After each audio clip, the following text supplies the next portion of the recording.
So I was gonna say, you got the easy route, but sometimes that's not the easy route.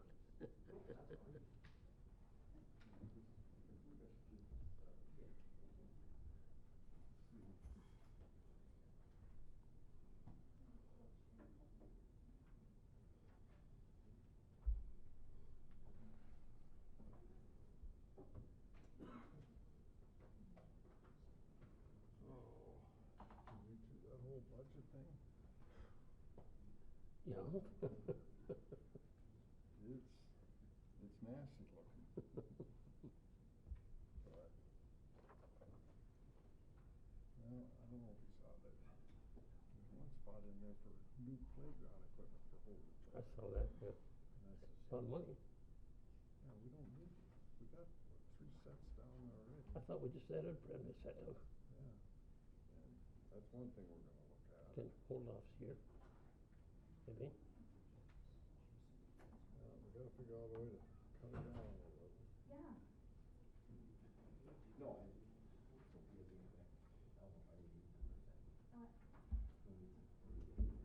I said at least 40. Yeah. Yeah, the biggest thing is we haven't had any construction, we haven't had any new house, everything is just with the shed, and until we get on top with our wastewater and open things up again. And we could look at maybe another couple of years. Yeah, at least one more for sure. Yeah, yeah. Well, we can get digging on that pipe and get her in by next spring. You know, cause if they can get digging this fall, I mean, they could just Well, go. with the way it is now, there shouldn't be any problem with water. Yeah, that's the thing, they should be able to just go. Yeah. And the creeks are all low, so they can go right through Yep, that, no yep. problem. Any low lands, you should be able to cross anywhere without any problem. We'll call the meeting to order. We'll start with the Pledge of Allegiance. I Pledge allegiance to the flag of the United States of America and to the republic for which it stands, one nation, under God, indivisible, with liberty and justice for all.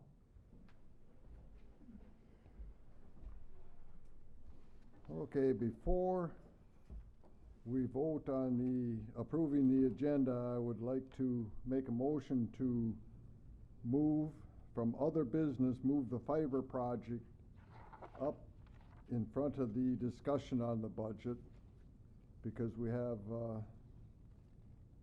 Commissioner Kapinski here, and we'd like to get this taken care of real quick. So I'd like to make that motion. I'll second that. Motion has been made and seconded. All in favor? Aye. Opposed? Motion carried. Now, do I have a motion to approve the agenda? So move. Second. Motion has been made and seconded. All those in favor? Aye. Opposed? Motion carried. We will now have a little discussion on the fiber project. Now, Mark, did you find out anything from Midco? On the build out or whatever. If we're I'm just set gonna pull up up, so I have it right. All of Foley is capable of 100 down, 50 up. Every home, every business. Apologize for not having this up, because I didn't know we were gonna call on it right away, that part of it.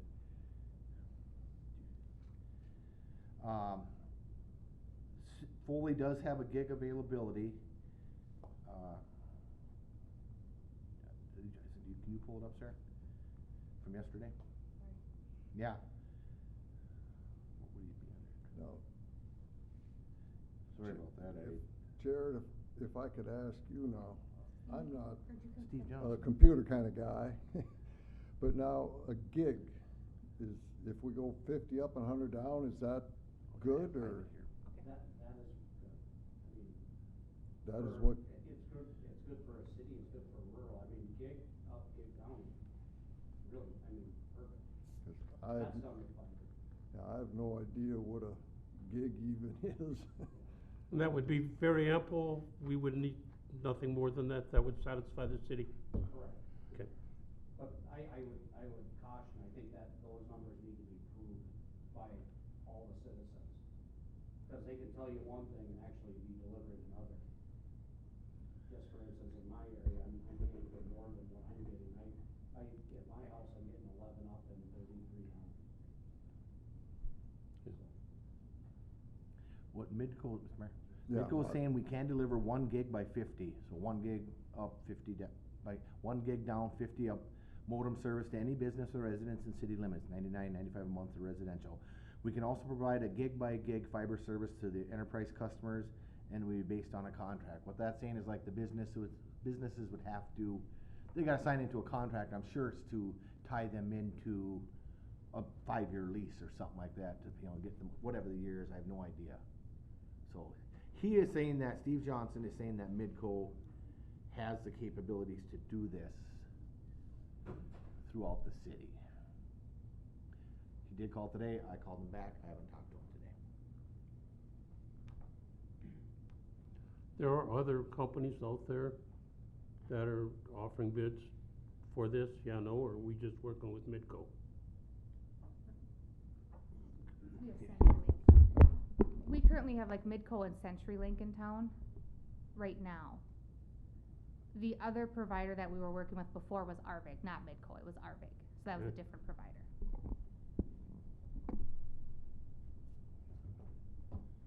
And I will just say, I do agree with what Commissioner Gopinski said. I ran the speed test today and we didn't get what we were supposed to be getting in City Hall for upload either. So I do think, we should verify that, but I do think there is some good speed availability. I think it's just, I don't know if we're consistently getting it, but I don't know the technology as well as others do. So something like this, it would be better to wait until we get some better numbers. I think from my standpoint, I think you guys can find out a lot from Finley Engineering on the broadband study that the county's gonna be doing. So, but there you gotta have as many residents as you can, make sure they do that speed test. And the state of Minnesota offers an actual speed test. So if they can do that speed test, document it like the engineering company's looking for, that's what is gonna prove what you're actually getting. Instead of listening to what a provider say they will give you. Or what you think you're paying. If that makes sense.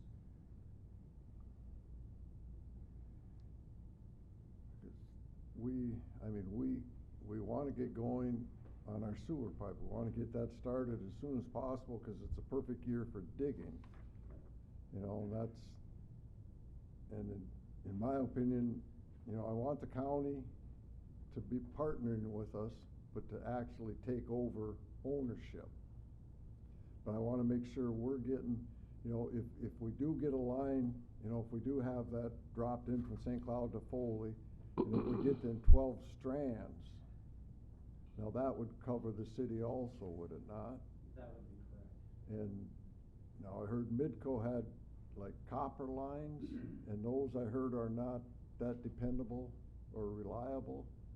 That's why I think you wanna do the actual tests and go through that study. I think you guys can go ahead and do the sewer route and get that going, in my opinion. But Well, that's what I was gonna bring up, cause I would like to get us to just get our bids out and get the pipeline going. Cause to us, that's more important than the fiber. And I'd like to see us get that up and going and running and. Well, is it pretty adamant that you guys are gonna run separately right down Highway 23, correct? correct, yeah. So that won't have anything to do with our pipeline? No. Okay, so we shouldn't have to worry about any kind of, we can start like tomorrow if we had to. But see, we gotta agree with them to let them take over. Oh, correct, I understand. And we would still get, well, like we discussed last week, and then everything would be kinda set aside there, and then. Correct. Yeah, and we didn't do anything at the board meeting today.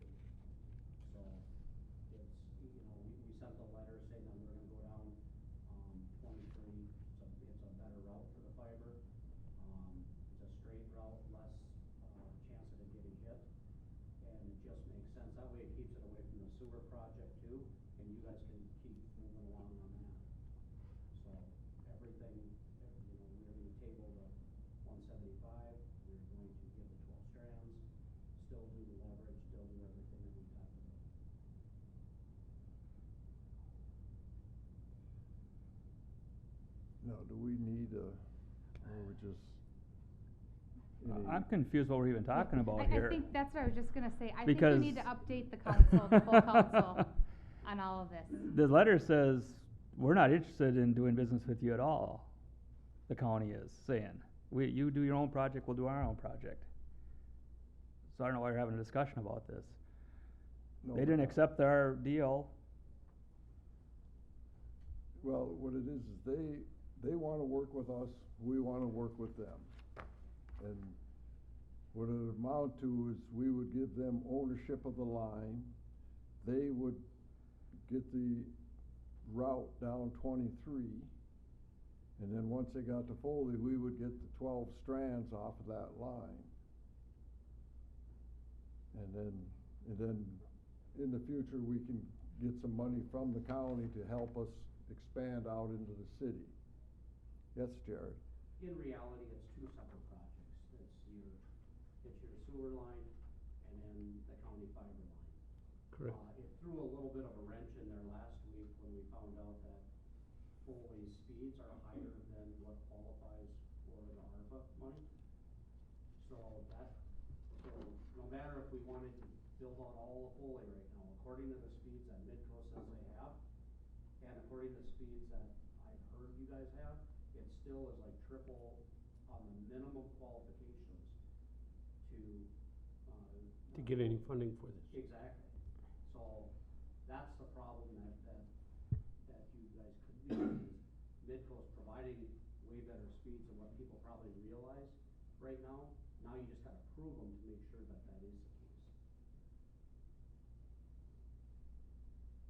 Because in order to qualify for the ARPA money, you can't have more than a 3 up and a 25 down meg. And according to Midco, I've heard 50 up, I've heard 11 up. So either way, them are more than triple what the regulation is. And I've heard a gig down and 100 down, which is over triple on what the minimum regulations are. So, you know, if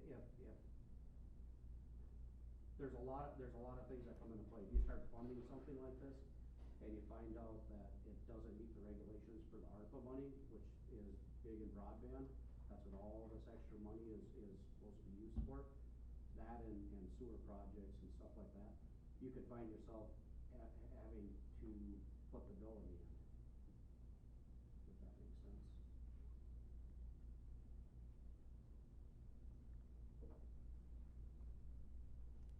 But in doing so, the county is still willing to financially help us get set up in the city itself. No build out, We're just, still willing to work with you guys. yeah, I mean, you're within the county, and I believe Mr. Johnson and I have all talked about that. okay. We're not turning our back on Foley, but we gotta stay within the guidelines too. Correct.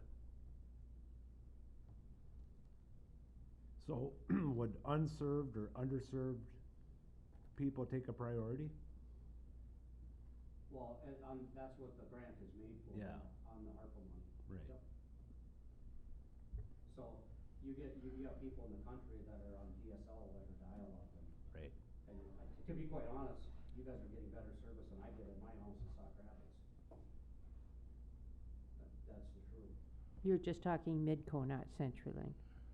Well, according to Midco, yes. I have charter at my place, and like I said, I'm right now 11 up and 33 down.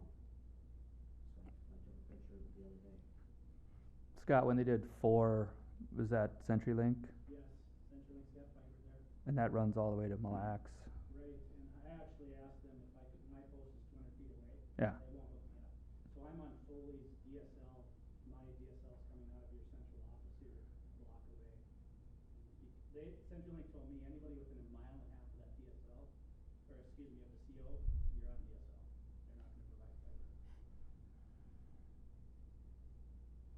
So, how does one acquire the users for these? How do we know how many we need to build out for the city of Foley versus, how do we go about that? How many fibers or customers? Well, customers, Well, yeah, the feasibility study what they currently think they have, what's available, cause I think there's a lot of, speeds out there that aren't made clear right now to the citizens. To be quite honest, that Steve Johnson called me today, and he said that a customer can actually get gig up and gig down. And I'm like, no kidding, you're doing that? He goes, yeah. He goes, for a business, it's about $200 a month, and for residential, it's probably cheaper. And I'm like, wow, I wish they were in my backyard. Well, CenturyLink offers that too, that's who I have. And then it was 5, and then it went up to 7, and it cost me $4 a month more. That's, yeah, it's.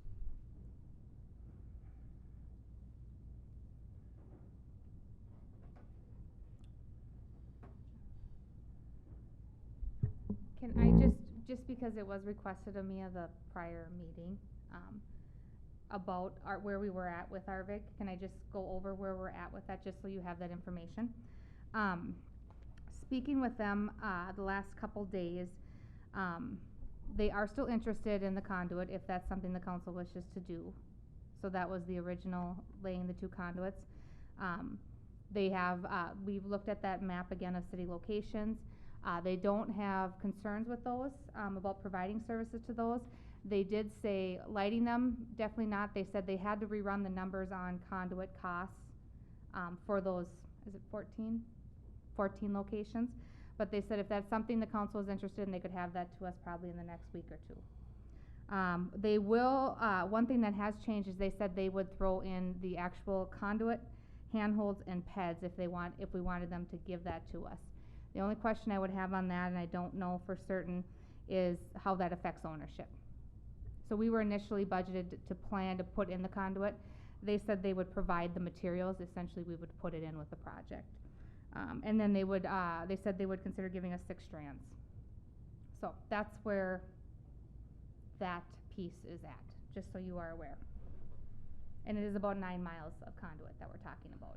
So that is just that leg from Bernie's Cabinets to Foley. So Mark, if Midco has wire in the ground, and CenturyLink has wire in the ground, and Arvik comes along, they gotta put wire in the ground too? They either have to put wire in the ground or they have to lease from each other. Okay.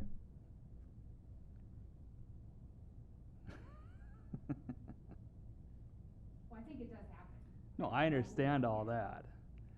So if the wire's in the ground already, it's not like we gotta, I understand, you gotta lease. Jared, do they have to lay the fiber all through town, or can they somehow connect it to the copper piping, and will that work, or? Well, Midco claims they're doing gig up, gig down off of coax.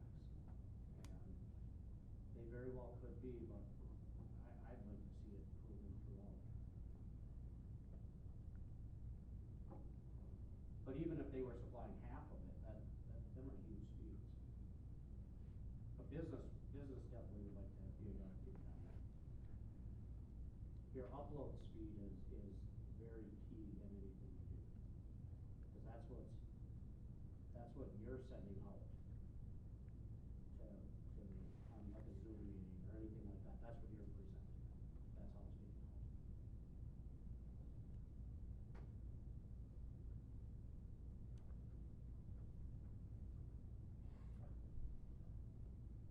Well, in my opinion, I think we should hold off on making any final decisions on this fiber project for right now, and work with the county. Now, you guys are doing a study, That is correct. and And that'll be countywide. now it might be better we just wait and see what their survey and information comes out as before we make a final decision on the fiber. Now, that's just my opinion now. If somebody else, don't be afraid to speak up. What's been telephone plowing in up on 22 up there now? Anyone know? They do all fiber. Okay. They don't do any copper.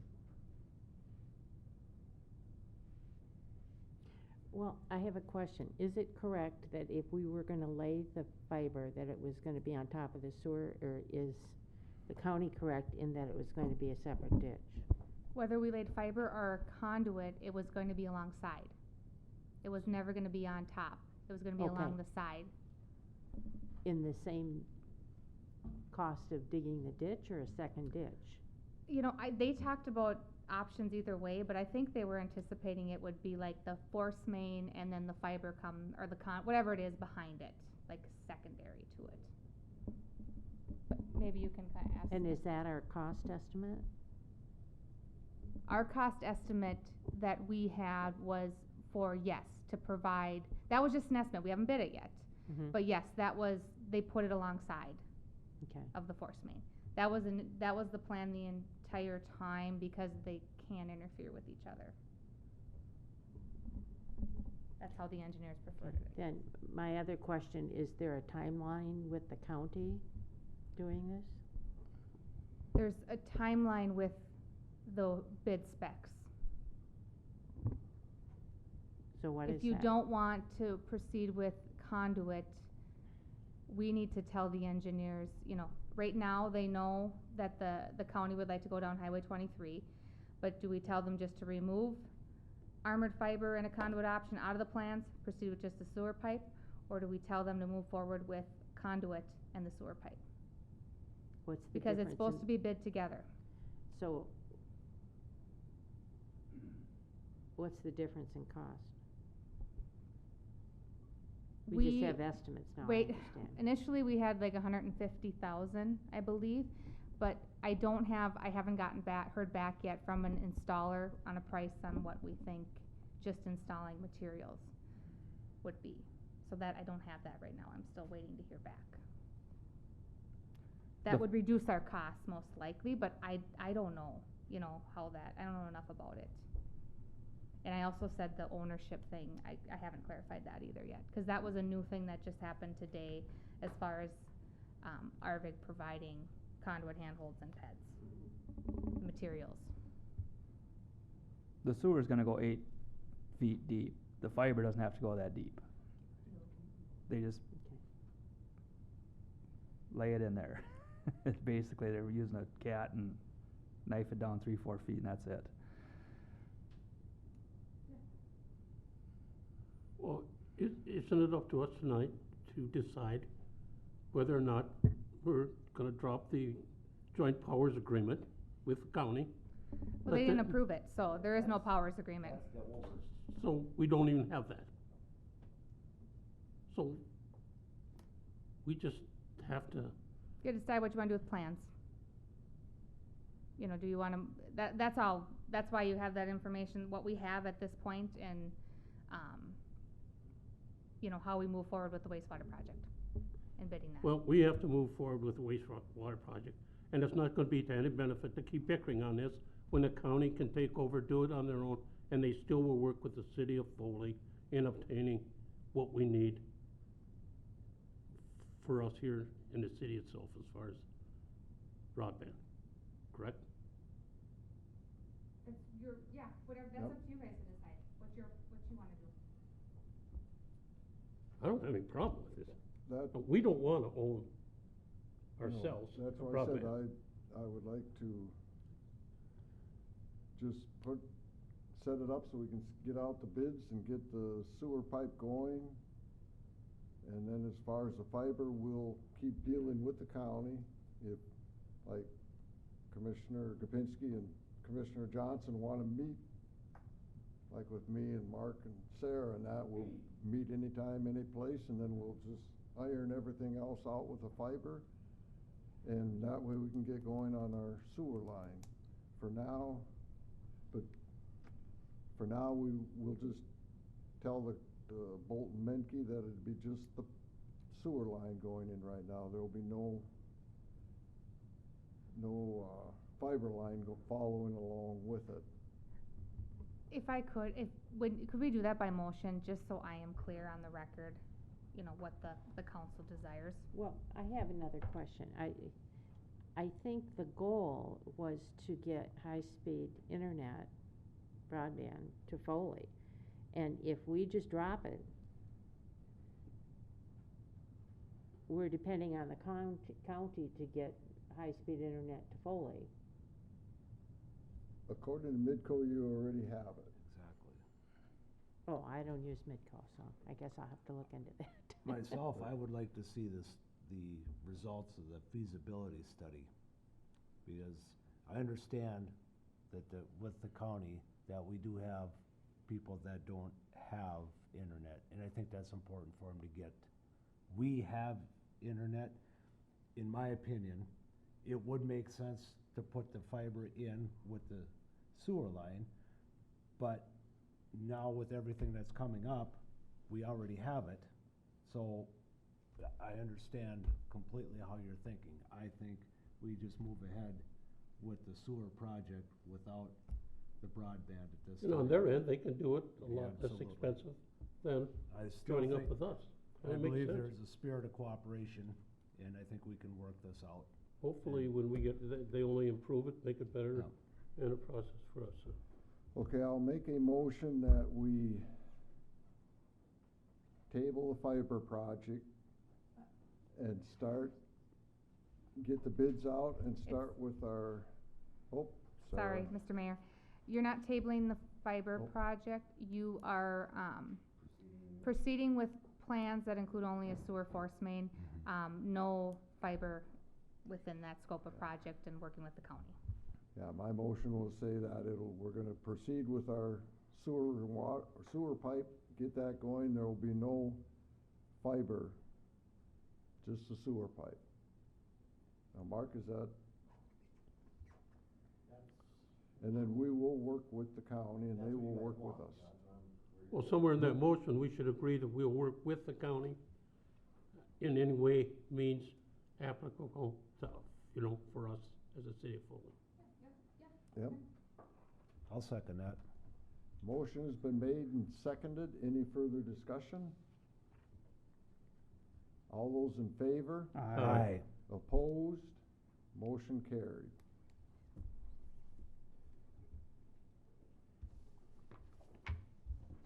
We will now move on to discussion. Thanks, gentlemen.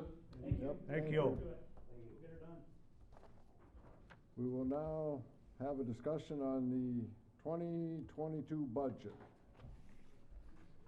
City investment update, city update, debt update. It's not pretty. Okay, I'll just first, the, Really? city investments, I always provide an update at budget time. We book earnings yearly, earnings losses yearly for our city investments. So the summary sheet provided is what was approved and incorporated into the last audit. We've had a number of investments for quite a few years. They've done quite well, actually. Very interesting what's going on though as of late. A lot of fluctuation, not as much interest earnings. So we're watching that very closely, and probably what you notice in the budget is we've kinda, backed off some of our interest earnings because of that. Hopefully things will turn around. I think it's important to keep in mind that we are limited to what we can invest in because it's public funds. And so we have, advisors that, are trained and certified in how to invest city funds. And over time, they have done quite well. Any questions on that? It's more of an overview for you. These ones have been locked in writing for the most part for years.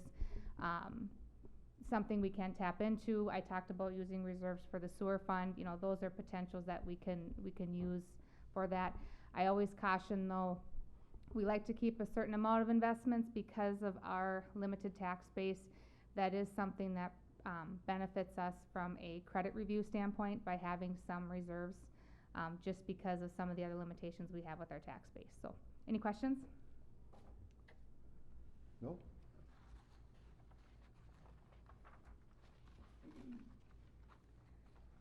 And this one, I'll just move on if that's okay. City Yes. debt update. This one is just the updated payment schedule, what we have remaining. If you recall, we refunded those 2 bonds, so 2 of them kind of combined into one. Some of them are structured a little differently with water sewer coming in and not levying at this point, and that's part of the overall debt service. We are working on with that refunding. We were able to reduce our levy dollars, which was a good thing. But, we're working on, what our options are potentially for future capital projects, like for example, Broadway, some of those streets coming up on the CIP in the near future. So, this is kind of what we look at with our structure, what we have payment schedule-wise, when we build that in. So, any questions on that? It's pretty straightforward. You have to levy for your debt accordingly. It's a law. But, you know, we're sitting pretty good, very good interest rates on all of these.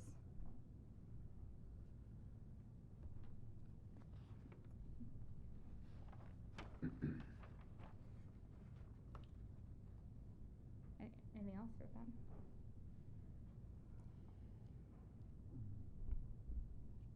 Do you want me to keep going, or? Yeah. So, in your budget, and I don't know if you wanna go through fund by fund, or you just have your questions you wanna ask. This is your fund balance sheet, so the top has what our cash balances were, as of June 30th. I kinda like to use half years because it's a good, for an operating standpoint, from budget-wise, to see where you're at. And then, also, if you do July, we have that LGA payment that influx the cash considerably, so I think it's a better, picture to have on June 30th on where you're at because of the expending that's usually done before LGA comes in. As you can see, right now, what's proposed, and this is up for discussion, is a 5.83% levy increase. That includes a small, increase in LGA, but it's a proposed levy increase of $62,959. The tax capacity numbers are coming in at about 9%, but like I mentioned in the memo, we had a lot of shifting. We've seen a lot of change in residential values. So, really, when you look at new value added, we're looking at about that 1.5%. So if you were to do a 1.5% levy, there would be no change, you know, to what's existing.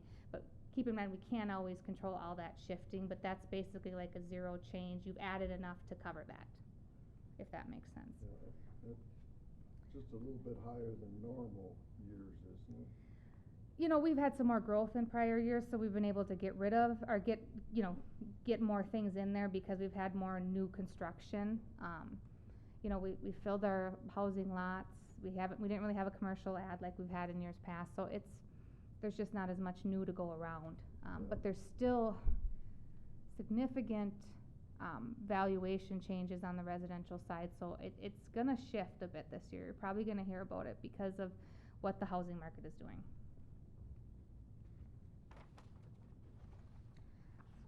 Did you wanna go through, or how do you want me to Well, move we through these, just or kinda, just? if you wanna just kinda go through this, if anybody has a question or anything to ask about, just speak up. I mean, everybody should have read it already, and I don't know if we have to go through every page, but. Yeah, I tried to highlight the, major changes that you're seeing. Insurance rates are really a questionable item, and that's COVID. There's just a lot of uncertainty with COVID. I still don't have a good number from my health insurance, rep, and I don't know if I will for another month or two. But like notably, like the biggest operational things, the staffing, the insurance, didn't see a lot of, energy, some of those items. In operational, I think the department heads did the best they could, for holding the lines as much as possible. But, there was a couple things, like some maintenance items with streets and things, we did up those, cause there seems to be more need, and we also had an increase in our county state aid highway contract. So, appropriately adding more to our maintenance program is probably, the smart way to do that. One thing I do wanna bring up, I put a note on this is on this Herbst contract for deed payment. This is not there's no levy increase to account for this. We do have about just enough cash in EDA to cover this payment, but because we had a hard time trying to get the bottom lines within reason, I'm gonna need some direction on what you wanna do with Herbst. If you want me to just pull from reserves this year, and then hopefully things will settle down in prior year, or in upcoming years. But we do have to make that contract for deed payment in August of $116,000. I think the first place to start that's best is to apply that silt sock payment that we're getting for that land. That makes the most sense, and that's what's going into the EDA fund. But if you're comfortable with just utilizing those EDA funds and then we'll figure out a levy or something for subsequent years, that's okay with me. Those were just some of those items that we had looked at when we were considering purchasing the land on different options we could consider. But like again, I said, there's no levy planned for in this budget. And we'd have to make some significant cuts if you wanted to do that.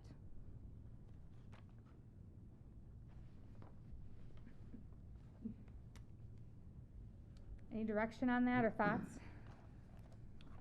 Okay. We have enough, I think you mentioned the first time about in our funds or, You're gonna be down to zero though, just so you know. see, that's, I don't wanna drag us down. Just in EDA, just in your EDA fund. You could still use expendable trust, that's the old liquor store fund that we borrow from time to time. You know, that's an option. You could incorporate a levy if you wanted to.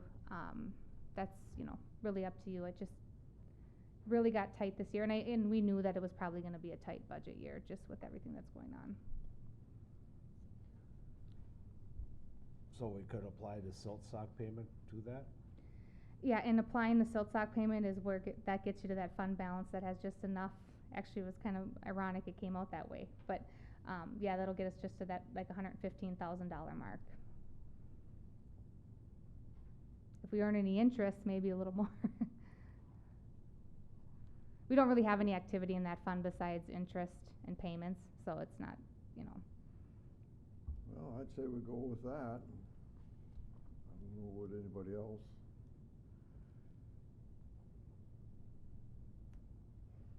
Say something. Do we have some kind of cushion for emergencies if we? Yeah. Like, where would we go? Well, who knows, I mean. Yeah, we do have cash reserves. General fund, we have the expendable trust, and that's, yes, I don't have any worries if we get into a pickle and need to come up with a few $100,000, you know, for an emergency. We're capable of doing that. Okay. It's just the most appropriate fund is what I'm looking at. So it's the option of taking it out of general fund or the EDA fund, right?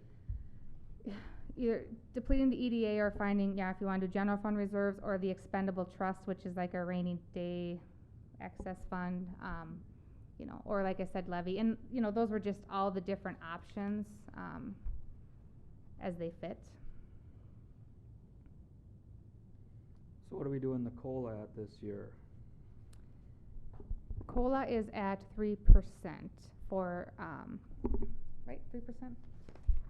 Yeah, 3% for, non-union employees. The CPI in the budget guideline was about 4.3. It's the highest I've seen inflation, but they're suspecting it may come down a bit. I don't know.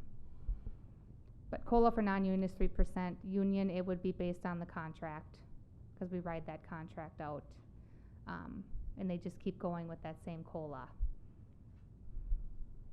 So can we bring that down? That's up to the council. Everyone just got a raise for their class and comp study. That goes into effect with the 2022 budget, yep.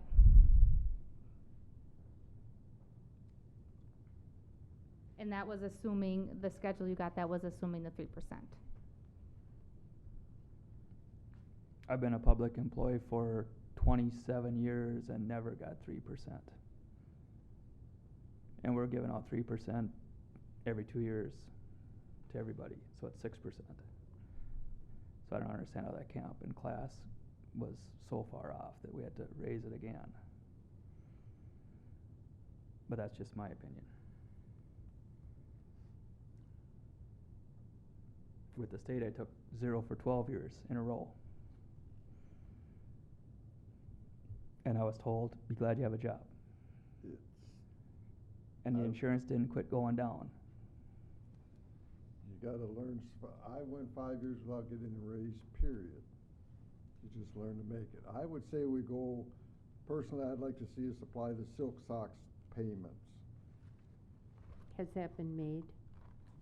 What? Did they pay it already?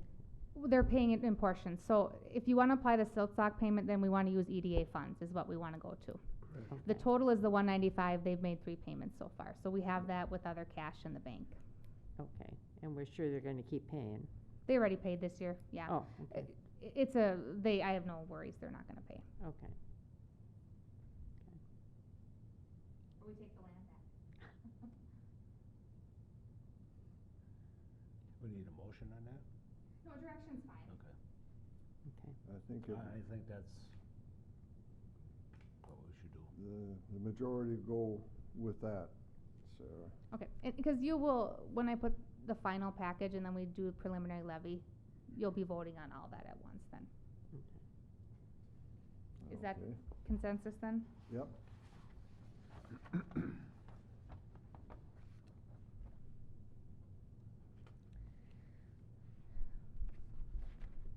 Anything else you wanna talk about with the, do you want me to get into water sewer, or do you wanna wait and talk about the other items first?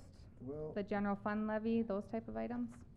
yeah, now, Mark, there was I believe it was in here, you, wanted a new playground equipment set for Holdridge Park? We were just talking about replacing the front one, so it wouldn't be a whole structure, you know, it'd be more swing and slide or whatever we can get for, you know, we got rid of that old back one. Yeah, that old one we took out, we got, what, 3 sets out there of playground, 3 different, with the slide or whatever, and Yes. That north one, we really should have talked about someday with you guys, what to do there, the far north one. oh, 'cause it doesn't get used, Oh, or is it just it's going? time for it to go night-night. You talking about the old metal one? Way to the north, at the edge of the ball field. But that's gonna be, if we go something that size, that's a $50,000 structure, if not more, so there's no way you're gonna put that in. You know, this would just be a couple swings, a baby swing and a slider, something close to the shelter, so, you know, the parents, get rid of that old, the one from the 60s or whatever that is, and it's close for the parents who are right there at the shelter. Okay, I thought maybe we could cut a little bit out of the budget, just not buy that big brand new set just yet this year, but. It was just something I put in there. I mean, I put the paint on in 84 or something, 83 or something like that, and it's peeling, but it's looking good yet. Kinda. Then we'd have, yeah, I'm gonna say, and then that north structure, I think if we ever would take out, we would have to have a plan to replace that you know, I mean, it might take a couple years to come up. Maybe we could get lucky and find a park grant of some sort for that one, but like I say, that's a $50,000, $60,000, $70,000, so not even talking about that now, 'cause Yeah, see, I don't there's no want- way we'll fit that in our budget. Yeah, I don't want a big expense like that if we don't really need it.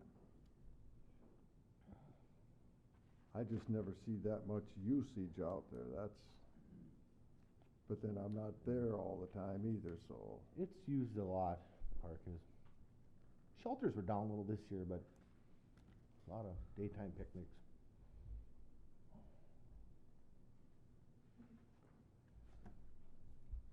Well, I think the equipment that's out there right now is adequate.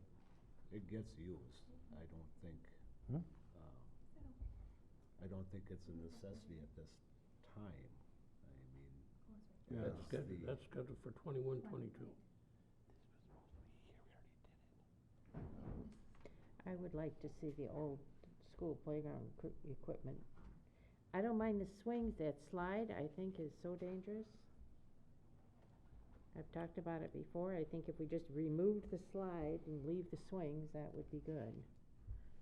But I think that slide is, The slide got took down 4 months ago. you did take it down. At least. The new for- structure's up already. Yeah. Then I've Yeah. seen The the new grass is already growing structure. around it, yeah. I didn't see the slide down, okay, so Yeah. all right. And we were gonna do the same thing on the front side, get rid of the old stuff from the 60s and put a swing like that there without a play structure. Okay, That would work.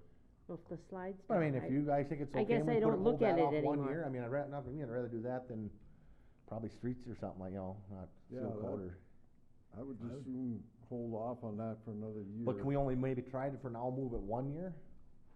Yeah, We'll just talk about it next year again or something? Sure, yeah. I'd be okay with that. Don't throw it out completely? No, No, don't I- throw it out completely, cause we're gonna need to replace that But also one. keep in the back of your mind, or sometime we'll go out to that structure, the far north one. I mean, I don't know if I can put somebody on the spot on ice. As a parent, it's a little sketchy. Okay, yeah, I don't wanna put her on the spot as a city employee, but we've discussed it, So I'm not saying it's Are a we safety saying it's a- hazard, okay, I want that on is it video, a it's not a safety safety hazard, Is it's it a just getting safety time problem? for it was used and, Its day has come. yes. I'm thinking if we could just hold off till next year, get it in the 2023 budget. Yeah, By then we might have the sewer pipe in and we might get some developments going, get some more money coming in and. So that's a 20K push, or, so you're aware. So if I go into my magic fund balance, Does anybody, -20 here. I'm assuming everybody looked through it already. Does anybody have any other questions? So now we're down to 3.97. Well, I went and looked at the truck mark, had 80,000 on it, it is rusty, the one that you wanna replace, that one's one we need to replace this year. that one there. I don't think that'll make another winter. No, That's had the frame replaced, that's had,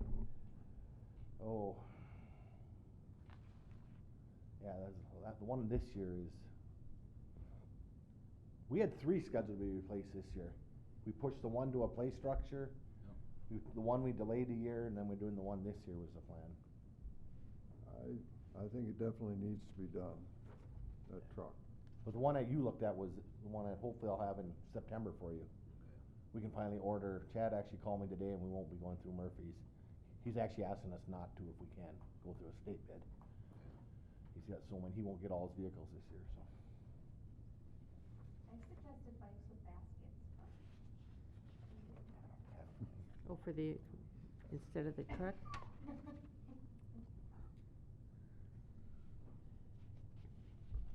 Does anybody have any other discussion on this budget?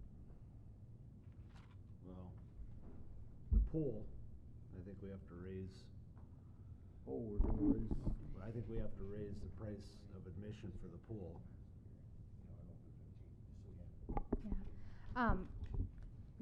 So the pool it's being proposed to go to 5 and 4 for admissions. I talked to, the new manager about that, and a couple of the staff, and they, their comment was they do get people that, complain or have concerns about the admissions, but they said it doesn't matter.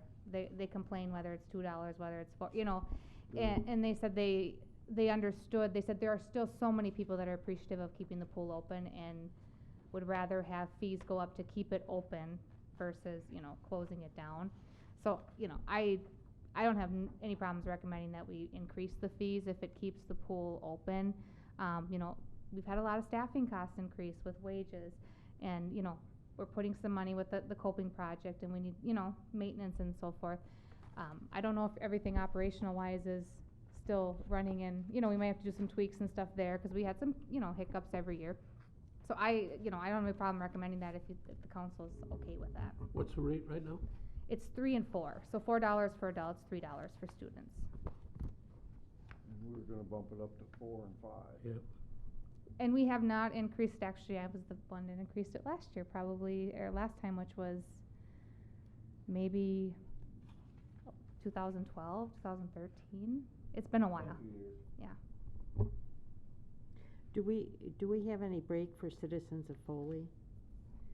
We do not do a break, but we do sell, the passes. If you come to City Hall, you Mhm. can buy, passes and punch cards for a discounted rate, and a lot of our residents do that, or How frequent much users. of a discount is it? Right now, it's $1 off of the kids' admission, and then for the adults, I think they get the 10th swim free or something. Okay. They'll punch the 11 swimmers. Yeah, for free. that's what it is. So they do save considerably, and we'll have to look at that. We haven't decided exactly what we'll do with that, but, the nice thing about the swim tickets is it's usually the local people that patronize the pool all the time that come and get them. And then it's also something that we can, we get requested for like donations and things, and it is something that we can do to promote the pool, you know, easy things to hand out to Mhm. kids, or the library uses them and so forth. Okay, I did have a couple of, people talk to me about that swimming pool. And they wanted to know if we could have some kind of pass made up for a little cheaper cause they're grandparents. And when the grandkids come, you know, they wanna take them swimming. They wanna go in and sit and watch them, but they're never gonna go swimming or nothing, and they just hated to pay the full price. And I says, well, if you're gonna go in there, you gotta pay the whole price almost. But they could actually buy the thing down here then, and the pass down here, and get a little cheaper. I'd have to look into that. I know we do get that comment from time to time about why people watching have to pay the fee. The thing I will remember, they're taking up a lounge chair. They're still, you know, utilizing our facility, bathrooms and so forth. And it's still our liability. They're on our Correct. property. Correct. That's- You know, those are my talking points, or what the Yeah. guards use. But I mean, we could look into that if you have some suggestions. No, that's kinda what I had told If they her. I says, I'll bring it up, but I don't think it'd be feasible. Like the mayor said too, maybe they can come get a pass for $1 less than normal. Yeah, the yellow ones are for the adults. So we have Yeah. an adult punch card, and then we Yeah, have the yeah. student tickets. So we have two options. I'll just tell them that.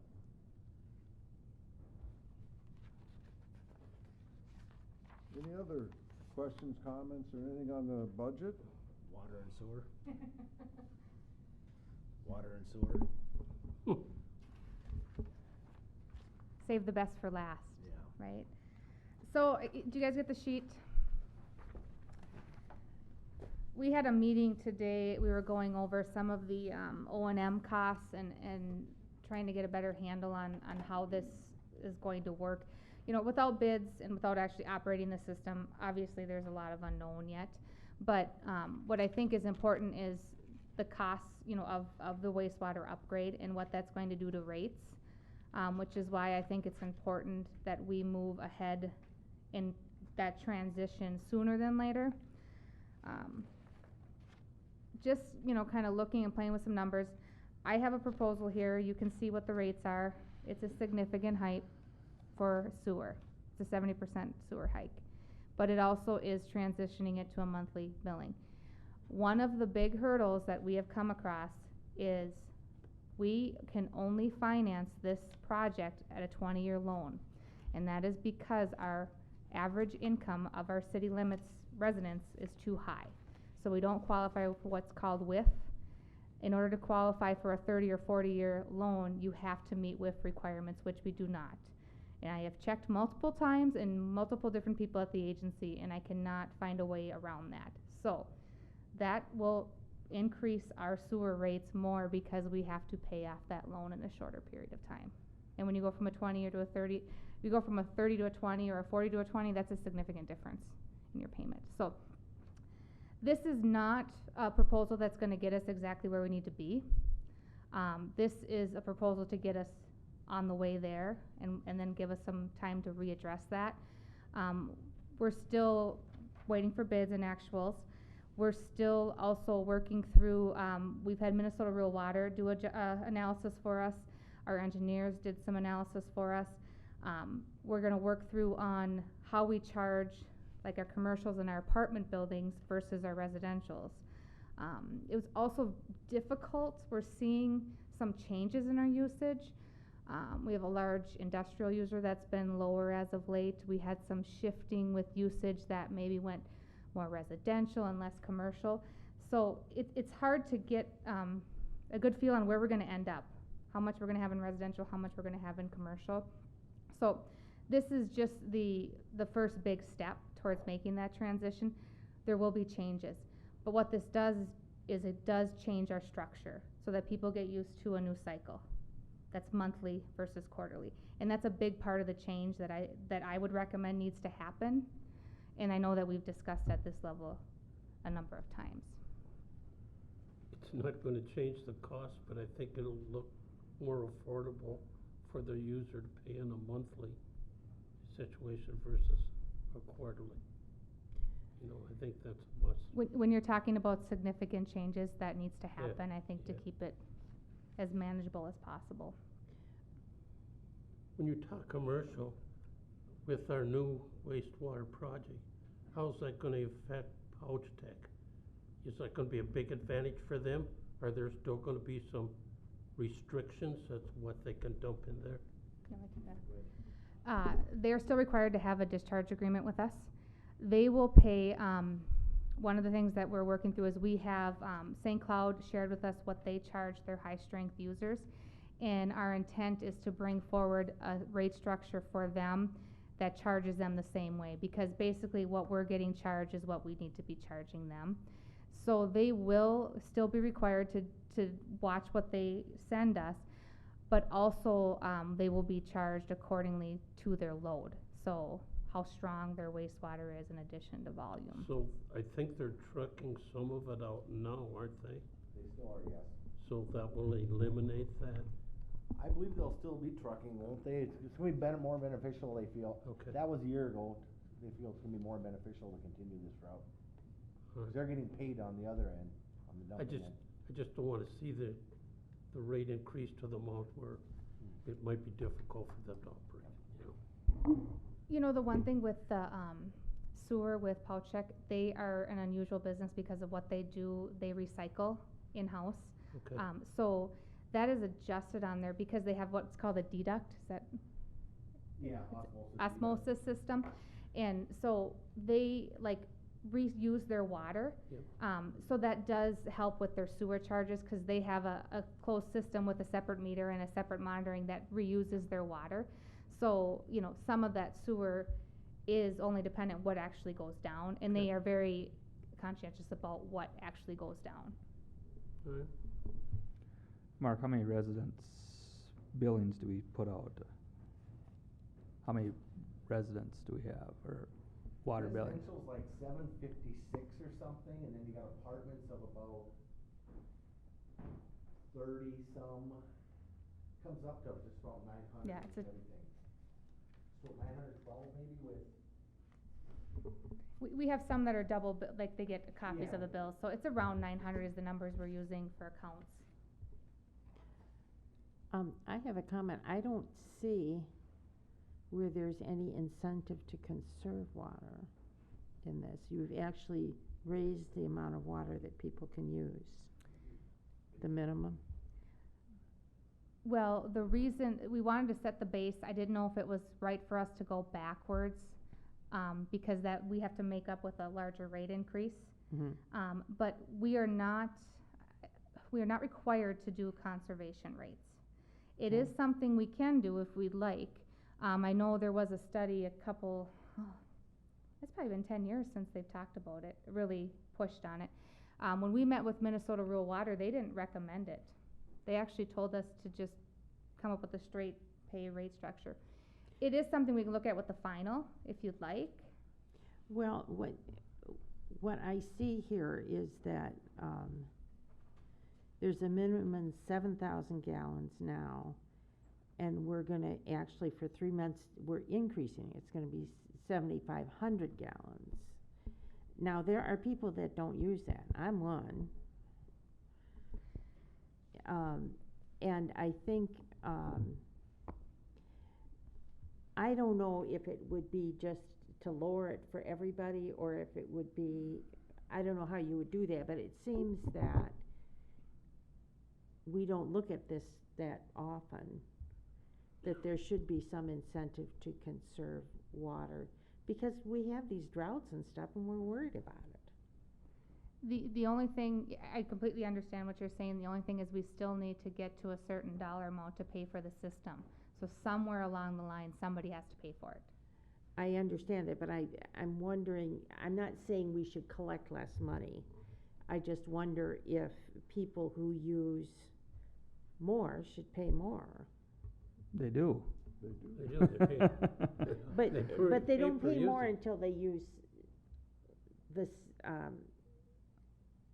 7,500 gallons. We've just increased what they can use for the minimum payment. And we were just going for an easy round number. If you guys wanna, that minimum is calculated off of 2,500 gallons, the minimum that you proposed there. I think the minimum should be Per 3,000 month. gallons a month. But what we're charging on the current rate is 7,000 for 3 months. Yeah. So we've just increased it 500 gallons Right, on the minimum, so I don't see why we're doing that. because we're trying to foster people with families and help them out, because if we keep lowering it, then it's gonna just raise their rates. Why not just leave it the same? If you wanna figure out 2,333 gallons a month, We have meters, right? It's nice to be able to figure it It's quickly. It- I would very rather, easy I'd like number. to see it go to 9,000 gallons myself, because I'm going over the minimum.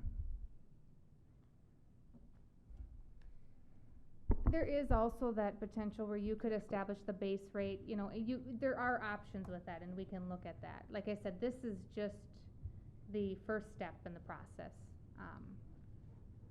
We're trying to make it as simple, but get us towards the end goal, if that makes any sense. But I mean, we're talking about having to restrict water use because of a drought, so why are we saying, oh, use 500 more gallons of water for the same price? I mean, I look at that and think, oh, I can water because I can, use up to 2,500 gallons a month, which I don't, so I might as well. I don't know how many people watering are watching their meters. I mean, the old guy people used to, I don't know.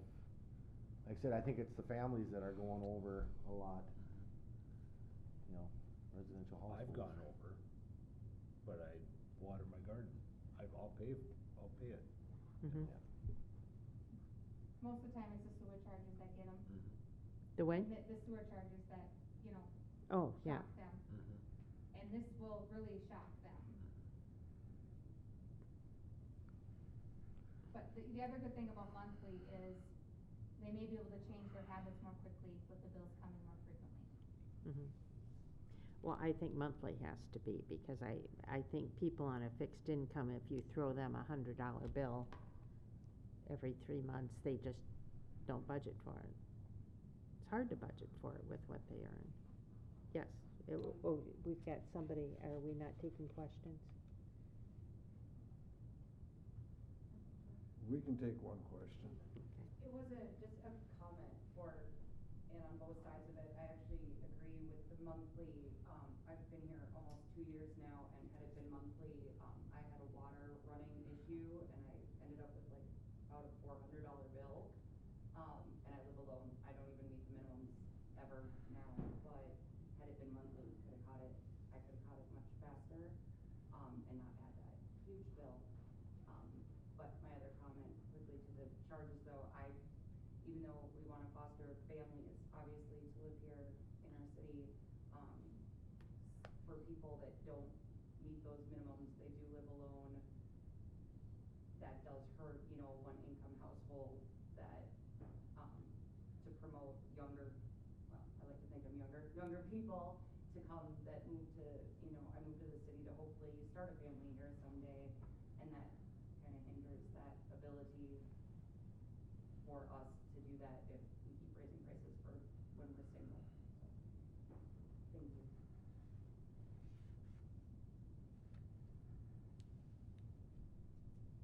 I just don't mind these minimums. I think they're set just right for now.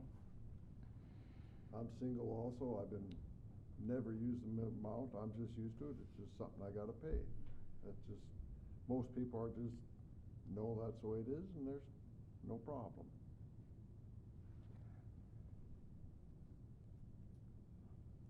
Well, I think they are complaining to the city office, is that correct? The water bills? You sent us Did you an get any email complaints, about that. Sarah? Yeah, and this year probably was a little bit more difficult early on because it was drier and people were watering and then they got their bills. But now I think I think people have scaled back a lot. But, also, we've been talking about this and I know, Sarah and I were just having this conversation today with people. We get a lot of feedback about the quarterly. People miss it, like the postcard, what happened. But we've also been telling them that we're gonna transition, there's questions about the wastewater project, I mean, we do try to relay that, it's gonna cost us to do this, but it's a critical service that we all need. And I think you're going to have comments no matter what you do, whether it's, whatever percentage, we have to get to a point to pay for this, and there's gonna be bumps along the road to get there. I'll say one thing, I think part of the issue with people calling is that they forget whether or not they paid the bill after quarterly, and then when they get their quarterly bill, they realize they didn't and get a late charge, and then they're upset, whereas a monthly billing, it's a lot easier to remember within the last couple of weeks if you paid a bill rather than 3 months. Yeah, I'd like Oh, I to agree immensely. I think it'd be a great asset get started as to soon as change we this can. to a monthly billing. Well, the goal is if we can get through maybe the cycle changes and then we have to like fine tune the structure, I think that's the goal, so we can get through one Yeah. piece and kinda settle that out before we move to the next step. For a lot of people, it's gonna be easier to budget monthly, I think, than a quarterly bill.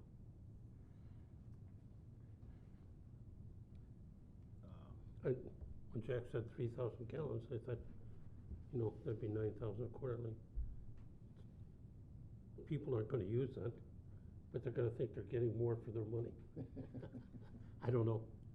Well, what's charged there is 2,500 gallons at the $1.30 and the 63 cents, Yeah, so if yeah. you wanna raise it to 3,000, I mean, typically we just charge it at 3,000 gallons then, I mean,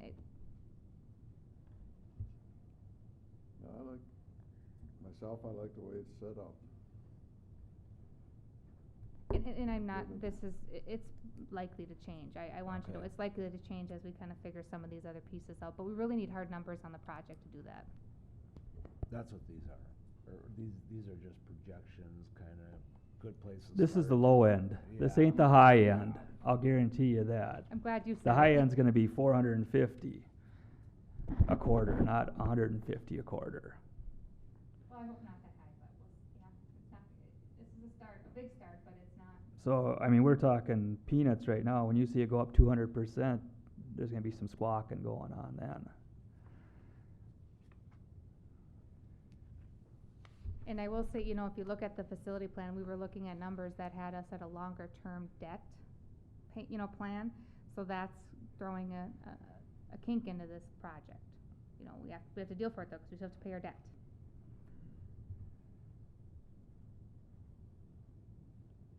Which brings me to my next question, the estimated annual payment to St. Cloud and estimated new debt payment, are those cast in stone? Those are the projections right now. Okay. The one that, we will lock in our debt payment, so, that's gonna be pretty close, I think. Unless the bids go crazy, which, the one we may have some, is what we were meeting on today, and that's the charges and how much we send and how fast. You get charged on volume and you get charged on concentration. We're going to get some benefit by having that equalization pond, and then having the timing, having the, it break down or start to pre-treat on its own. So that, like during our discussion today, it's probably gonna take us 2 years of the system running to really get that fine-tuned on the most efficient way. But if you have a business like Pouch Tech that's throwing us some high loading stuff, well, we're gonna monitor that. But those are all things that are gonna play into that, cause you get charged on each of it, but that's our best guess right now.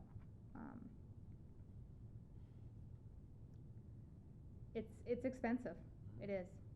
And the one thing, the debt service will probably go down at some point, there's still gonna be stuff that's gonna be coming, cause we're gonna have to pay for portions that happen in St. Cloud, but, you're gonna have that annual treatment cost, just like anything.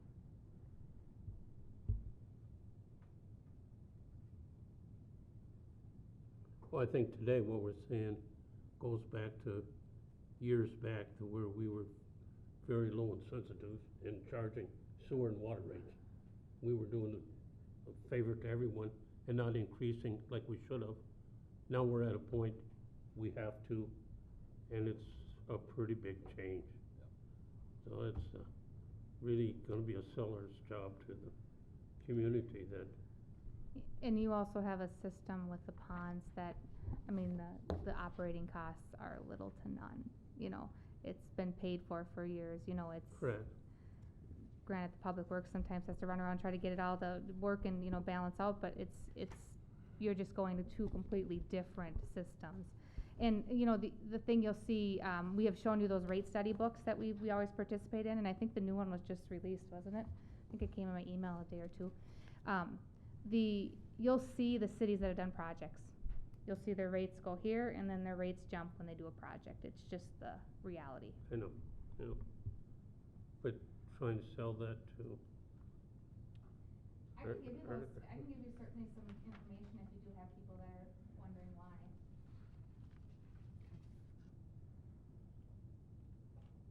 I think most people understand why. the older people. The younger ones come in are devastated for what they gotta pay. Yeah.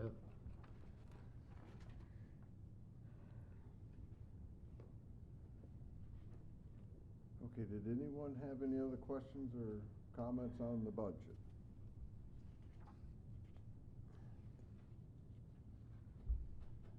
Way back when, the equipment levy, is that just, Public Works? That doesn't take in the police department or anything? That keeps, that is to fund the CIPs. So, streets has their own, and then equipment and all the other stuff has its own. So it's actually all the departments' equipment and, you know, that we need. So that all those CIPs are funded through those two levies. Okay. Yep.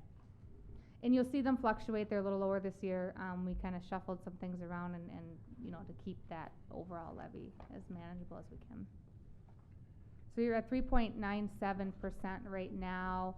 If you include that 20K, you see I put that negative in there just so you can see with, removing that, or deferring that, park. Yeah. Enhancement.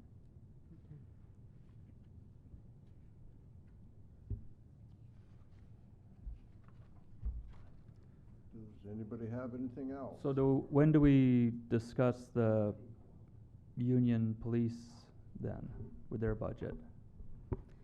The police budget is in there based on what we have and know at this time. Okay. They are still running, they're running on an expired contract. So we keep following that contract unless they serve notice to intent to renegotiate. So we follow that contract and that step schedule with the COLAs, unless they approach us for negotiation. Now, they had served us intent to negotiate about a year and a half ago. We haven't heard since.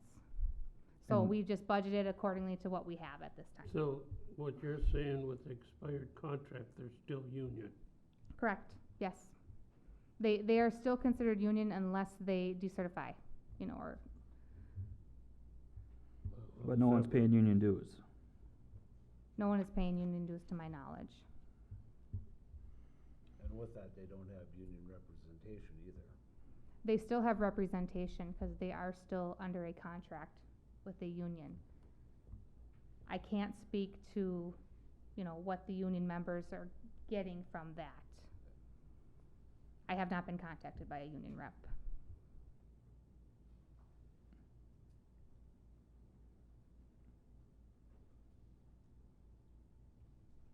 Does anybody else have any last questions on the budget? Well, I'm just curious why, why would you need union representation then, if you're getting 3% and there's no, I wouldn't have to pay my dues then if I'm gonna get guaranteed contract all the time. I am just following the advice of our attorney that all we do is nothing has changed except for we do the last COLA that was agreed to in the union in the same terms. That is what has been advised to me by our legal counsel. Because they are still considered union unless they decertify.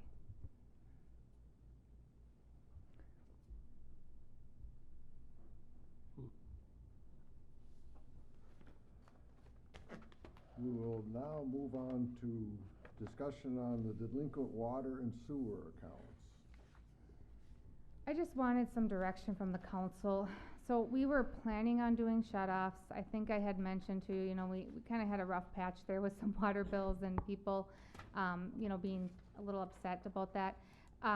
Now that Biden enacted that eviction moratorium again, I don't know that we can legally disconnect. So I just want council permission to move forward with the certification like we did last year. So we would essentially notify, our delinquent utility bill, or property owners after this cycle closes at the end of the month, and then I'll move forward with the we'll schedule a public hearing and have that go forward at the council meeting to certify it to property taxes. Still a way to collect it, it's just gonna take more time for us to collect it.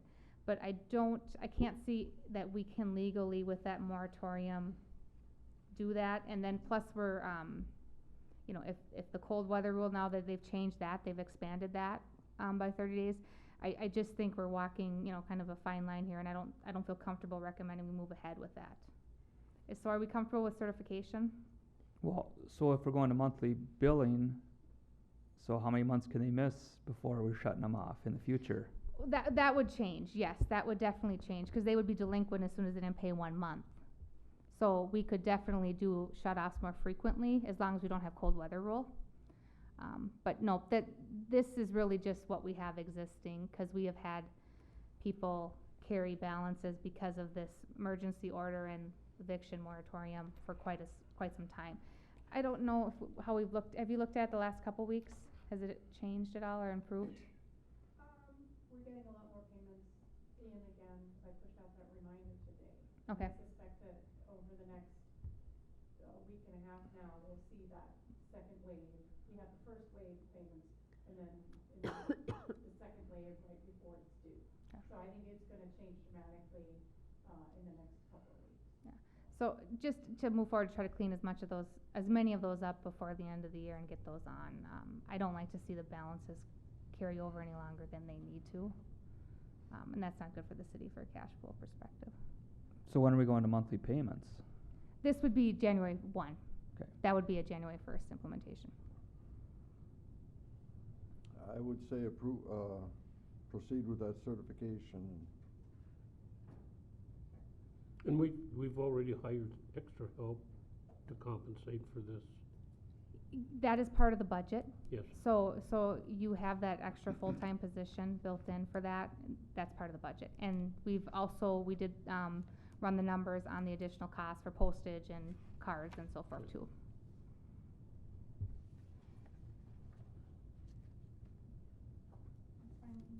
Any other discussion on this?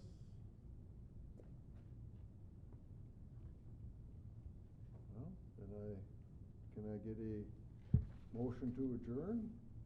So moved. Second. Motion's been made and seconded. All those in favor? Aye. Opposed? Meeting adjourned.